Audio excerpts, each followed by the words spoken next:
Congratulations on your selection as a principal dancer with the Alaska Dance Theater for this year. This is an accomplishment that you can be justifiably proud of. It's a testament to your skill, dedication, and artistry as a dancer. We look forward to working with all of the ADT principal dancers this year to create some more stunning photographs. As it turns out, this is our 10th group of principal dancers.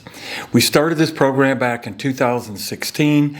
We've gotten a lot of great photos over the year, and we're looking to get some more with you this year. Working with the ADT principal dancers is one of our favorite projects of the entire year. It's something that we look forward to with great anticipation. We have loved over the years creating stunning images with all of the dancers that we've met. One of the things that we've discovered is that if you treat this photo shoot as if it's a performance, you'll be much happier with the experience and be much more in love with the final images that you're able to create. The clip that follows kind of encapsulates that. You can be sure that these two relatively famous dancers didn't do this without rehearsal and didn't get it on the first try.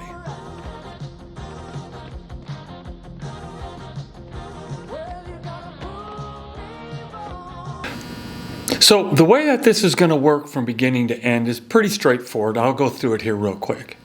So the first part is we're going to plan the photo shoot. Part of this falls on you, part of this falls on us, but we come up with a plan together and then we do the photo shoot, which is pretty straightforward. The photo shoot itself will typically last about an hour or so.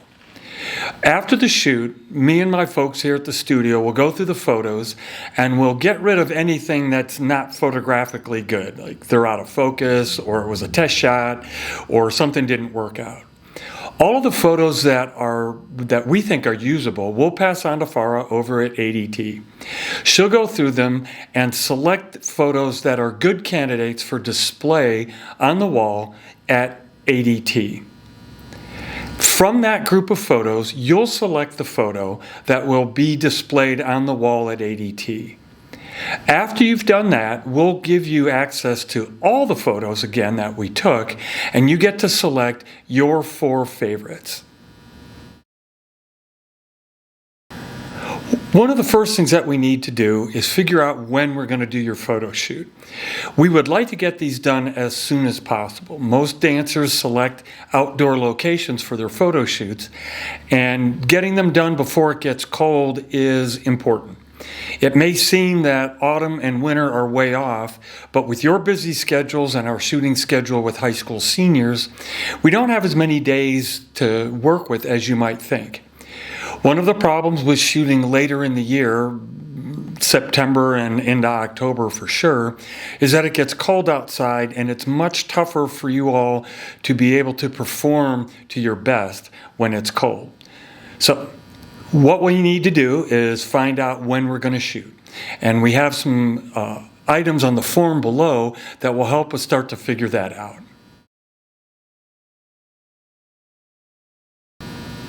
The most important part of getting ready for your photo shoot is deciding which movements or poses you're going to have us photograph.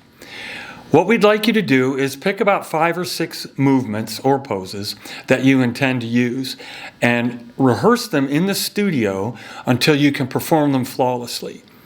The day of your photo shoot, you're most likely going to be performing these movements on unfamiliar terrain, which adds a level of complexity. If you're stuck on what to do or what to attempt or what you should consider, check with your instructors or other dancers to see what they might recommend.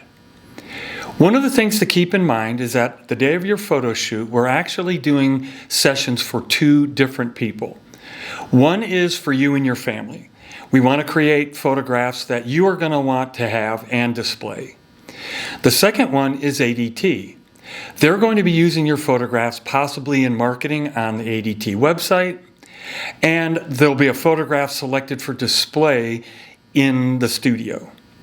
For ADT, what's important is that your form is as correct as possible, that we can see your face and your feet. For yourself, pretty much the sky's the limit. If you think it's a cool looking photo and it's something that you want for yourself, we can go with that. Another thing that we'd like you to do is coordinate with the other dancers. Check in with them to see what they're planning on doing so that we don't have 6 dancers doing the same movement just in different places. Let's talk about wardrobe for your photo session. The outfit or outfits, because you can bring more than one if you'd like, that you wear during your photo shoot can have a big impact on how the finished images will look. Outfits with a lot of flowing material have a great ability to create a sense of motion, but they do have a tendency to hide your form, which might be something that you don't want. So keep all of that in mind when you're selecting. Another thing to consider is your comfort level on wearing the particular outfit that you selected in a public place, particularly when we're shooting on location. Another thing to keep in mind is how does the outfit move when you do the movements that you've planned? Will it ride up in a way that creates images that seem to be inappropriate? If you got questions about this, ask Farah. We've had this a couple times before. We've been asked by families and folks at ADT to adjust how the material in an image looks to cover body parts, and we prefer not to do that. The last thing to keep in mind is undergarments. If you're going to be wearing a light colored dress, let's say, with dance shorts underneath it, make sure that the dance shorts are a color that won't clash or bleed through the dress that you're wearing or the outfit that you're wearing to dance in. The next thing we need to consider is where you want to do your photo shoot. We can shoot in the studio at ADT. That normally takes a little bit of coordination, but it's always doable. We can shoot here in our studio, which is something I don't recommend because it's very limited and it has a concrete floor. I'll get into more about that in a minute. The location that you pick has to be safe for what you're going to do. Some locations may limit what you can do there. For example, let's say you wanted to shoot by a river on mossy rocks. Going on point on mossy rocks by a river may not be a good idea, probably isn't safe. We need to make sure that what we do will not injure you and will contribute to creating a great photograph. The other thing that locations can do is, depending on where it is, it may affect the kind of lighting effects that we can create. Some movements that you may want to do or some dramatic effects that you might want us to create during your session might be doable in one location and not in another. And if we have any examples of what you have in mind, we can give you an idea of what locations will work for that sort of stuff. Back to the thing about hard surfaces. If you intend to jump or leap during your photo session, you get 10 attempts, 10. And that counts practices and warm-ups. This is to prevent you from getting injured during the photo shoot and is non-negotiable. Another thing to consider is if you're planning on using props during your photo shoot.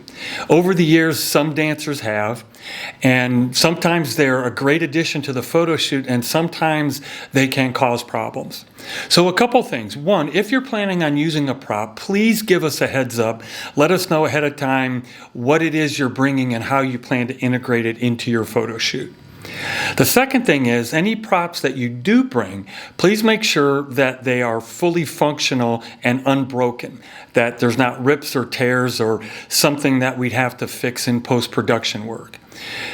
The next thing is, practice with them. If you're going to use some sort of a prop during your photo shoot, rehearse with it, practicing your movements in your preparation prior to your photo shoot. Another thing that we'd like to avoid this year is shooting with fairy lights. We did a couple shoots last year with them, and we absolutely loved what we got with them. The challenge with fairy lights is that they don't generate much light, and they cause shooting challenges for us. They severely limit when and where we can shoot, and they severely limit the kinds of movements and poses that you can incorporate with them. So as much as we love the results, let's try and stay away from shooting with fairy lights this year.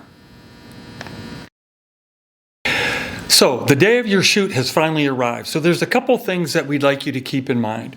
The day of your photo shoot, it's a great idea to bring a dance buddy with you. It could be a parent. It could be one of the folks that you dance with at ADT. It could be an instructor. People have done that as well over the years.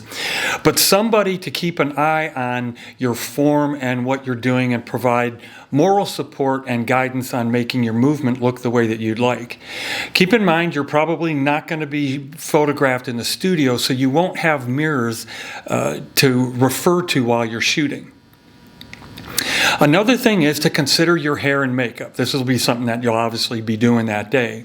Is make sure that the hairstyle and makeup that you're selecting will work with the overall look, the movement and the lighting feel that you want in your image. If you're planning on doing some photo shoots with your hair up and down, decide which one would be best to shoot first based on, is your hair can you put it up quickly if it's down to start with, or will it look good down after it's been up in a bun, for example. So give all that stuff a lot of consideration. If you've got any questions, give us a call. We're always happy to chat about that. So we've done all the planning, we did the photo shoot, so then what happens?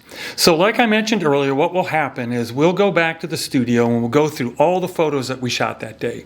And anything that is photographically usable, we are going to put online for Farah to go through and do the ADT review. And keep in mind, what she's going to be looking for is your form correct? Can we see your face? And can we see all of you? That's very important. Other photographs for yourself don't need to meet that standard. But if the photo is not a good form, if we can't see your face, or if parts of your body are obscured, it won't make the cut for selection to be included on the wall at ADT. So what will happen then is Farah will narrow the pile of photos down, which is typically about 150 per dancer, to typically about 10 or 15 that meet all the criteria for ADT. So from that group of 10 or 15, you get to select the photo that we will process and print for display on the wall in the studio at ADT. Once you've selected that photo, what we're going to have you do is go back and look at everything that we shot that was usable, and you get to pick your 4 favorite images. Doesn't matter whether they meet anybody's standard. It could be a photo of you just standing there looking off into space if you think it's a dramatic looking photo, although we probably won't show you one of those.